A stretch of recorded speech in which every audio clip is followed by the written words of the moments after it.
bastidores eu que quero perguntar o de Chico ficou bastidores sabendo. da política do Clube Atlético Mineiro. Chico Então Maia manda. sempre foi um cara presente, acompanhou muitos anos o Galo.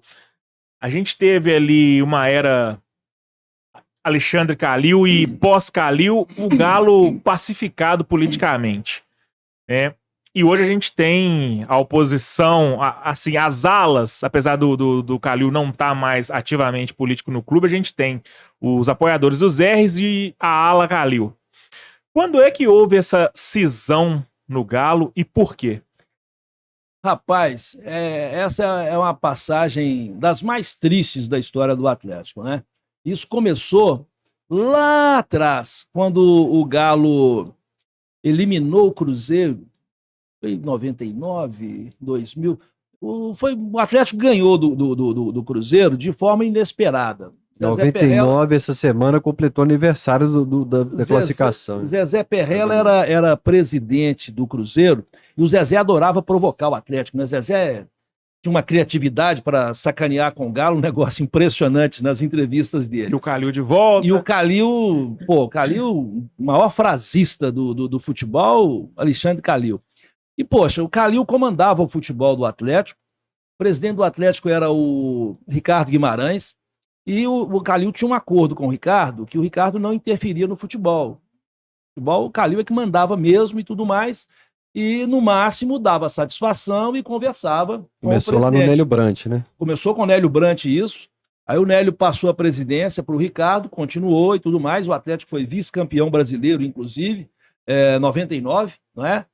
Perdeu para o Corinthians o título, e a coisa estava indo muito bem. O Atlético estava começando a dar uma virada em cima do Cruzeiro, que mandou durante tanto tempo no nosso futebol. Aí o Galo ganhou do Cruzeiro essa partida, que eu não lembro se foi brasileiro, se foi mineiro, mas ganhou assim, atropelou. O Calil deu entrevista e falou, não, isso é normal, tudo como dantes no quartel de Abrantes. Pronto. Valdir Barbosa, era repórter setorista do Cruzeiro, da Rádio Itatiaia, chega no Zezé Perrella no vestiário. Zezé pé da vida, porque foi uma derrota surpreendente.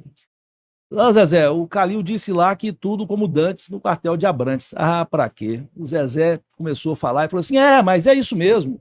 Coronel Calil, ele que manda lá, ali o Atlético, o presidente do Atlético é uma rainha da Inglaterra, quem manda lá é o Coronel Calil. Poxa, o Ricardo Guimarães, um grande empresário, essa coisa. Os amigos do Ricardo começaram, não sei o quê. Ali começou alguma coisa, começou a não funcionar direito no Atlético. Passou um tempo, o Ricardo Teixeira, que era inimigo, Alexandre Calil, era inimigo do Ricardo Teixeira, não queria papo com a CBF de jeito nenhum. O Ricardo Teixeira ligou para o Ricardo Guimarães, precisava do Ricardo aceitar, dar o Atlético dar de acordo no negócio de um patrocínio que estava surgindo para os clubes todos, uma coisa assim. O Ricardo procurou o Calil, não conseguiu achar o Alexandre Calil, e o dia que o Calil vier aqui no programa, você pergunta a ele por que o Ricardo não conseguiu encontrá-lo, sabe? E não conseguiu achar o Alexandre Calil. E ele tinha horário para poder dar uma resposta para o Ricardo Teixeira. Deu a resposta, porque o negócio era altamente interessante para o Atlético, né? E o Calil sai de onde ele estava, liga na turma do bate-bola na Rádio Itatiaia e escuta o Roberto Abras informando que o Ricardo Guimarães conversou com o presidente da CBF, Ricardo Teixeira. Alexandre, o quê? Conversou com o Ricardo Teixeira sem falar comigo e tal, ligou lá para o Roberto Abras. Ô, Roberto, teve isso mesmo? Eu estou pedindo demissão do meu cargo aqui no Atlético. Saiu. Aí começou, né? Começou a divergência. Passa o tempo, vem a eleição do Alexandre Calil, uma eleição muito complicada, porque Ziza tinha renunciado, quem assumiu o Atlético foi inclusive um grupo liderado pelo Afonso Paulino, estava trabalhando para não ter eleição e tudo mais, e uma ala gigante do Atlético, torcida, conselheiros, querendo que o Alexandre Calil fosse o presidente. O Alexandre topou ser presidente naquele momento e ganhou a eleição, com o apoio do Ricardo Guimarães, inclusive. Eles voltaram às boas aí mais ou menos nessa época, e eu até perguntei na época ao Ricardo, vai apoiar o Alexandre? O Ricardo falou comigo, Chico, O maior atleticano que eu conheço, e quem tem condição de dar conta do Atlético hoje é só o Alexandre.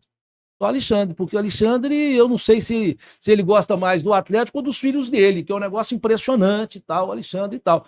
E o Ricardo apoiou, né, convicto que o Alexandre seria um grande presidente para o Atlético e o Alexandre é que poderia salvar o Atlético naquela situação que o Atlético se encontrava. E com apoio total, não só do Ricardo, mas assim, uma ala forte do Atlético que sabia que o Alexandre ia vestir a camisa, ia se dedicar ao Atlético 24 horas, como de fato foi, para tirar o Atlético do buraco.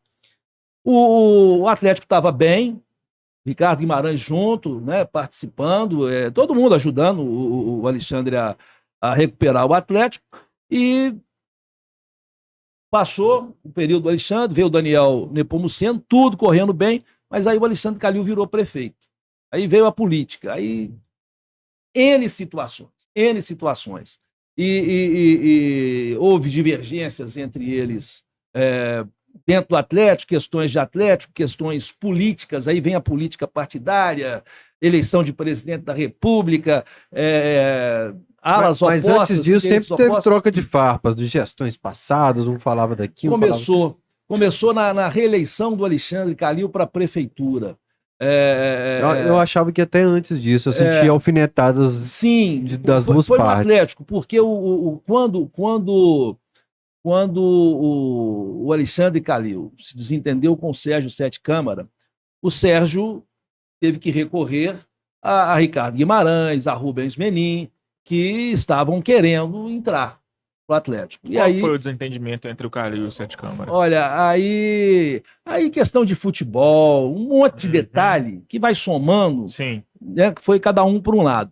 Então, o Calil estava totalmente enfronhado com a prefeitura, foi um grande prefeito e largou de lado. Só que aí veio aquela história que o Ricardo teria pedido a cabeça do Felipe Calil, médico do Atlético, médico brilhante do Galo e da seleção brasileira. Óbvio, Calil ficou pé da vida com aquilo ali acabou, né? Ali acabou.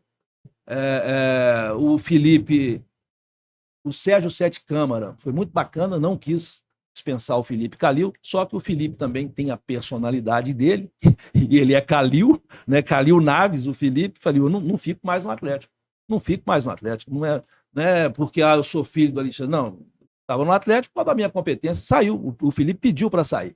E aí a divergência foi só aumentando, acabou, e nós vivemos esse momento hoje aí. Se o Atlético tivesse unido, como esteve enquanto o Calil foi presidente, ou até o início da gestão do Sete Câmara, eu não tenho dúvida que quem é Flamengo, quem é Corinthians, mesmo com todo o poderio midiático e de apoiadores financeiros que eles têm, ninguém seguraria o Atlético. Mas houve essa divisão, infelizmente, hoje irreversível, e o Atlético é que dançou nessa aí, porque ninguém conhece mais de Atlético e de futebol no Brasil do que Alexandre Calil. Se ele estivesse lá hoje com essa turma aí, ninguém seguraria o Galo. Você fala com essa turma com dinheiro e ele com conhecimento. Sim, dinheiro e ele com o conhecimento que ele tem, né? O Atlético, eu não tenho dúvida que ia brigar na prateleira mundial aí do futebol. Mas o destino não quis que isso acontecesse.